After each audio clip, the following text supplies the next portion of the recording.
Ronnie Coleman is the absolute man. If you've ever listened to one of his many interviews that are out there, if you've ever caught any of his, there's a ton of different motivational clips when it comes to him in the gym. Okay, yeah, buddy, ain't nothing but a peanut. All of those fun sayings that you will hear in any serious gym, wherever you're at, it comes specifically from the greatest bodybuilder of all time. And I've seen a couple of articles that are out there, and I want to give an update on the king himself, because I completely adore this man. Not in that kind of way, okay? We're just about out of that month anyways. But still, he is tremendous. He's great, and he's actually living reasonably well, okay? The greatest bodybuilder ever, whose strength wasn't human, now barely able to walk. Yeah, because unfortunately, he was probably the culmination when it comes to what at the time was, in the bodybuilding world, the mass monster. It was kind of brought in by his predecessor, Dorian Yates. He was the first guy to just transition from the Sergio Olivos, the Arnold Schwarzeneggers, back when he wasn't a cuck. And then Lee Haney probably had the best physique, at least the most acceptable bodybuilding physique literally ever. Somebody else who also won the Mr. Olympia 8 different times has 8 Sandow trophies as well. And then it transitioned over to the guys who have to literally, okay, not a meme or anything like that, have to walk sideways through the door, because Dorian the Shadow Yates, for a reason, because those traps be insane. And then he got out of the way because he's seen this absolute unit walk through the door and is like, well, I'm just going to go ahead and check out right now. I don't need to be losing in spectacular fashion, because he's seen what was coming out there, and nobody could have possibly seen what 2001 had in store anyways. But Ronnie Coleman was at the top of the bodybuilding world at the time when the field was stacked. It's not like he was crushing cans out there like Jay Cutler, Flex Wheeler, like it says Kevin Lavroni. Those guys were pushing the sport so hard. It had a small bit of time in mainstream spotlight where Flex Magazine, okay, Men's Health actually had men and not different. It confused individuals in dresses on the front, okay. It had guys that looked about a quarter that size, but at least with that vascularity, that definition, okay. You take a look at your modern Mr. Olympia stage, you don't have that definition. You don't have the vascularity of a Ronnie Coleman double bicep, okay. Phil Heath's most muscular, depending on some years, gets close to that, but as it goes right now, okay, the Mr. Olympia stage looks totally different. You got that one big cat from Iran. I think he's from Iran, Big Ramy. He's huge. He's huge. He has quads that could, they require an ATV in order to get on stage. Okay, the dude is absolutely enormous. But the rest of the field, like, you have intermittent spurts of like Brandon Curry every once in a while. I forget, there's another Arab cat who's also up there as well. And then there's that poor guy from Jamaica who got Me Too'd, and that's a total whack situation where he was a Mr. Olympia and then he caught a case and then couldn't compete because it's stupid and all that stuff. But the field just kind of dried up post Ronnie Coleman. The Jay Cutler, who had another phenomenal run, okay, right after that, the biggest competitor to Ronnie Coleman. It all just kind of dried up after that. Like, there was, like the previously stated Phil Heath, he went on a pretty decent run, but his competition at the time wasn't quite as good as when Ronnie Coleman was on top, okay? That was, yeah, from when he got on stage, 98, okay, and all of his stories that date back to, yeah, I just kind of showed up, I just needed some money, and showed up in an amateur competition, and yeah, just did it all myself, and ended up, a place in 5th. He revolutionized the game, okay, just huge weight, a lot of mass, and a lot of guys from that time also followed suit, and are also in similar situations, so it also showed that, yeah, no, success comes at a cost, okay? Are you willing to pay that? Because the human body, and also, yeah, the competition was never as strong and probably never will be as it was during Ronnie Coleman's time. And you know what? Probably because of all of the aftermath, okay? There are a few guys that are still in good shape, okay? There are still guys that aren't as crippled up as Ronnie is right now because he's gone through multiple different surgeries and all that stuff, like Jay Cutler still has a very successful YouTube career, or a YouTube channel, sorry, and he doesn't seem any worse for wear. And Ronnie still has a very successful supplement line. He has an entire brand, and that's awesome. Puts out good content. He puts out good products, and he's still well off. I just wanted to give the man his flowers right now because, again, like a couple of other videos that we've done this week, I've wanted to do this for a while and just pay homage to the king because he's the best. There's not going to be anybody like him ever again, probably for good reason. And with the amount that masculinity consistently gets torn down, I'm more than happy to pay homage to back when bodybuilding was, you know, thought of and pedestalized as being peak masculinity. Fitness fanatic, widely recognized as the best bodybuilder of all time. Yeah, you don't really have people who know the sport and know the competitors. There's very few arguments. Every once in a while, you'll hear one for Lee Haney because he also has 8 Sandows, but the competition at the time, okay, Dorian Yates, based on, you know, probably fullness and, you know, symmetry. Yeah, but God, at the end of the day, you got some straws, but it's far and away it's Ronnie Coleman. It's not even close. Former 21st man mountain. All right. Ronnie Coleman dominated the international bodybuilding scene from 1998, holding the Mr. Olympia title for 8 consecutive years. At his peak, Ronnie's body and strength wasn't human, said fellow weightlifting champion Kevin Levrone. Yeah, no, and we got the numbers. Dude was enormous. Oh yeah, and at the same time, he was working for the Arlington Police Department, okay? Literally, like, full time. He would only take off time in order to train leading up to competitions, okay? He'd be walking around. Imagine that, committing a crime, okay? And then Ronnie Coleman, all 350 pounds in his off season, okay? Sometimes he said he'd get up to about 4 bills, okay? Imagine that. Him. The guy in the middle right there, okay? You'd think that the man was wearing a bulletproof vest, but no, his pecs, okay? His pecs and his delts would just deflect bullets, okay, if he just flexed at the right time. Nothing could be scarier than a traffic stop.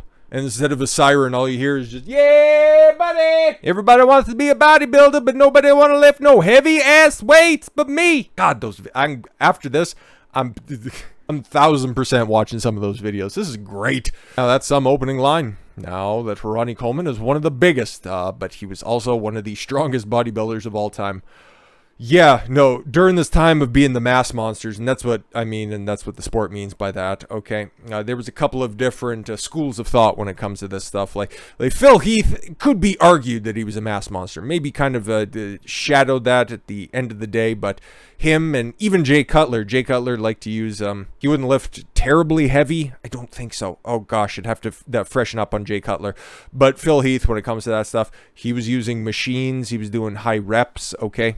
Considerably higher reps than what Ronnie Coleman was doing. Ronnie Coleman was just seeing anything heavy, seeing how many times he could lift it, and then just putting it over his head. Because as you can see, he's doing some inclined dumbbell press, because just use dumbbells, because barbells you can just overcompensate and then you create imbalance issues. But anyway, still, no, he's up there throwing 150, 125 pound dumbbells.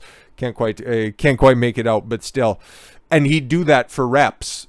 And sets. He's a fucking madman, okay? For many people, muscle mass and strength go hand in hand. It doesn't. It really, really doesn't, okay? And that's why lifting these heavy-ass weights wasn't really necessary when it comes to bodybuilding, okay? Like, it's cool. You look like a gym beast that's out there, okay? You can make up some funny-ass shit out there, but it's just not necessary. And that led to his complications, which we'll circle back to. I just wanted to show you guys how strong this fucking dude was. It serves as a warning, okay, for guys to become what Ronnie Coleman became. There's a workload behind that, and like I said, for better or worse, we're not going to get the crop of kids that was out there, okay, in the early 2000s looking like him anymore, because that came at a price, and that's fine, okay? And lifting heavy like this all the time, it wears and tears on your body, so serve as a warning as well. For many people, muscle mass and strength go hand in hand. The comics we were reading growing up with featured swole heroes with superhuman strength. Their backs were so wide that their capes even looked small. Yeah, no, again, Dorian Yates. Let's not forget what this dude was on about, and he was doing this in the early to mid 90s, by the way. Okay, like, look at those fucking lats. Okay, that's not human. And that was, he told the story behind that photo shoot, okay? He was, as he said, I think that was Joe Rogan's podcast. He said he was about 2 or 3 weeks out from competition. He wasn't quite dry enough yet. Imagine that. But yeah, he would just, the way that Dorian would train, he would train to complete failure during his sets, okay? Like absolute failure, not like, oh, he start to wobble at the top. No, him and his trainer would do just, it's also some other stuff that you can check out at the same time if you want some motivation when it comes to training. It gets pretty inhuman, which is fucking cool. Okay, let's get into what Ronnie was throwing up, because this dude was comically strong, okay? His hardcore lifting, okay? And again, God, the world was a simpler time, okay? Now that probably could pass off as probably Biden's pick for his Secretary of Health or some shit like that, okay? But it would be a woman. Ronnie Coleman's deadlift strength.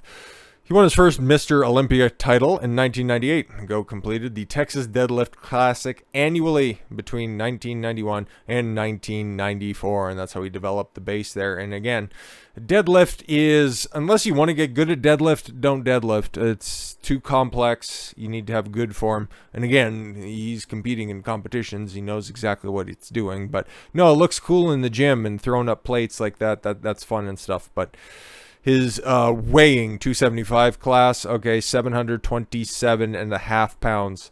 That's a pull and a half, okay? Over 4 years, the King's best pulls varied from 695 to 727.5. His best official deadlift was 725 pounds in the 242 class. Oh my God, in 1992, when he was 27. Put that into context, Arnold Schwarzenegger deadlifted 675 pounds at 20 years old in 1968 powerlifting meet. Yeah, no, exactly. Weeks before stepping on the Mr. Olympia stage in 2000, Ronnie was filmed training in the Metroflex gym in Ronnie Coleman, the Unbelievable. In the training DVD, Coleman deadlifted 755 4 times. Don't worry about it, I got it. Or 800 pounds twice. Cool, wonderful. And he's a cop, by the way. The squat strength. Yeah, this video's all over YouTube. You can check it out anytime you want. He is yelling, he's screaming. He's in a squat suit, which aren't competition legal or anything like that, but it's still impressive, okay? And again, he tells a fantastic story where it's like, I could have went, I definitely could have went, because he pushes it up for reps, and figured he could have probably went for about 1,000. He's hilarious. Coleman got his craziest ideas just before the Olympias, and 2003 Mr. Olympia was no different. In the training video shot before the 2003 show, 8-time Olympia champion wanted to duplicate his deadlift, 800 pounds for 2 reps in the squat. Oh yeah, he did that on the same day too, by the way. Okay, he did the squats and the deadlift. I think the deadlift before the squats. Yeah, no, go figure. To prepare for the ginormous squat, Ronnie bought a squat suit, something he had never previously worn. Yet, there's also footage of him getting into that suit. It's fucking hilarious, because those are like ultra compression suits, okay? Like, you gotta grease them motherfuckers to get on. It's hilarious, okay? As he unracked the bar, you could hear the veins popping out of his bald head and neck. Not literally, just hyperbolically. Well, we knew it was showtime when we heard, "Yay, buddy!" He came on a little high after the first rep, and he knew it. Being the champ that he is, he went 3 inches deeper on the second repetition, clearly breaking parallel. Yeah, exactly. 800 pounds for 2 reps, okay? Put those numbers in the 1 rep max. Yeah, theoretically, 825. Oh, right. No, it wasn't that he was claiming he could do more than that. He was just psyching himself up to get those 2 reps. Figured he could have went for a little bit more. Figured he might have been able to get 5, which is okay. He's a bodybuilder. Bodybuilders don't normally target strength, but here he is, you know, throwing up unhuman numbers. On the squat, 585 pounds for 10 reps. Okay. 780 for 1 rep. Great, wonderful, fantastic.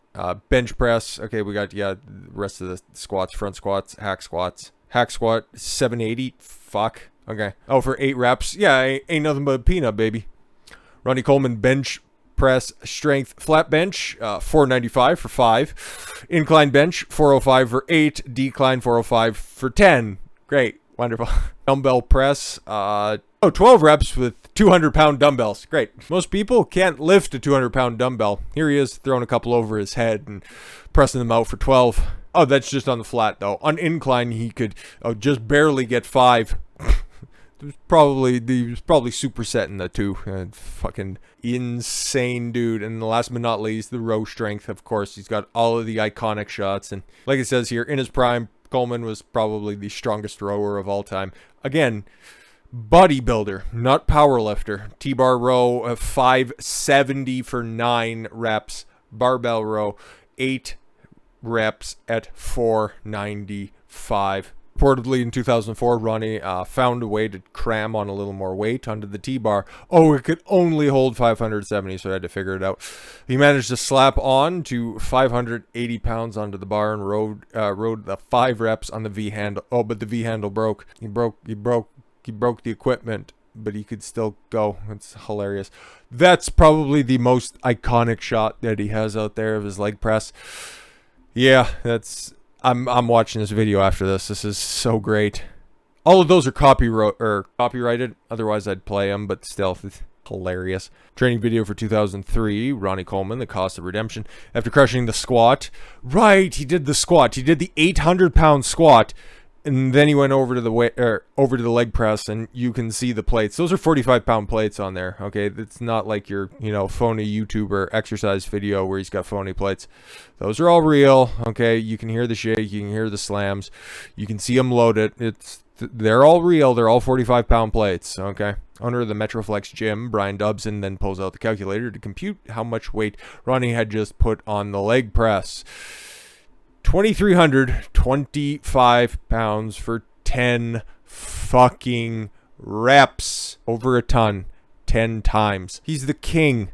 He's the best ever. And he's a hell of an interview. And he put his body through absolute fucking hell. Because we looked at the numbers. How could he have not put it through hell? But he doesn't regret any of it because he achieved the pinnacle, okay? This is the cost of greatness. And thanks to the marvels of modern medicine, he'll eventually get back up and running because his mind won't let him not. You don't have a chance of looking like him. It's a gift from God. It's a gift of genetics. Yeah, of course. I'm never going to be Ronnie Coleman. Of course, I'm a white guy. I'm never going to be Ronnie Coleman. But do I have a fighting chance of being as strong as him? Not as strong as him, but as strong as I can get. And that's a pretty alluring chase. To be as big as him? No, I don't intend on using steroids anytime soon. But I could get close. I could get as big as I could get if naturally.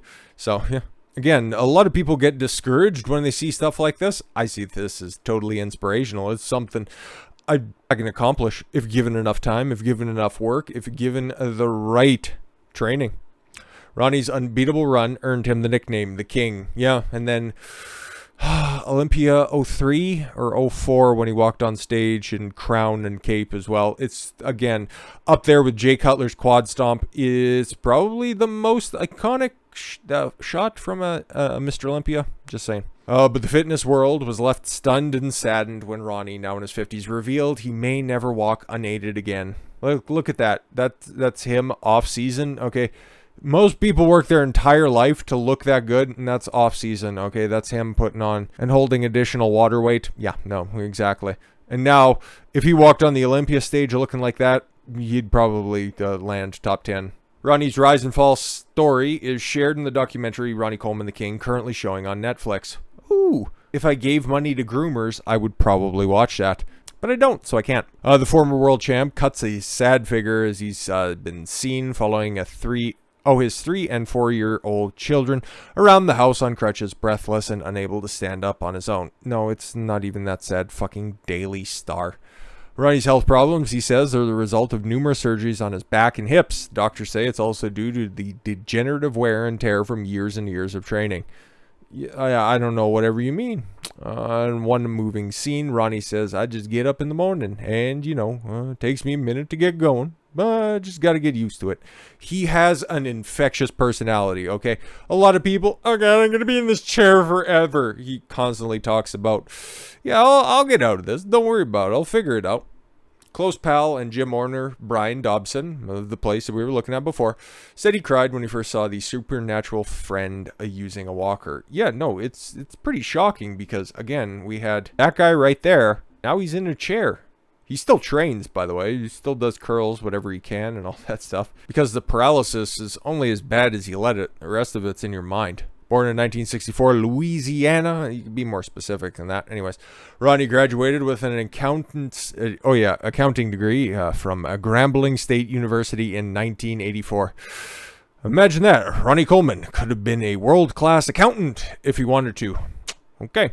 I moved to Texas and, after reading an advert in a local newspaper, became a police officer in Arlington, Texas. Yes. It was during this period a fellow officer persuaded him to join Metroflex Gym. And in exchange for participating in the Mr. Texas competition, Coleman was offered a free gym membership. Yeah, because he had no money and still needed to work out, so he needed a place to go. So it was like, well, if I go into that one competition, can I train here for free? Yep. Okay, cool. I'll enter that competition. See, the greatest people to ever do their chosen vocation never aspire to go do that, okay? Suffering with problems with his back from a young age. Yeah, because he was out there lifting cars in the parking lot and competing in powerlifting at a very young, frankly, underdeveloped age at like 16 and stuff like that. Again, Ronnie has refused to let pain stop him becoming a world champion. He confessed that he worked out and won many consecutive contests while battling with a herniated disc.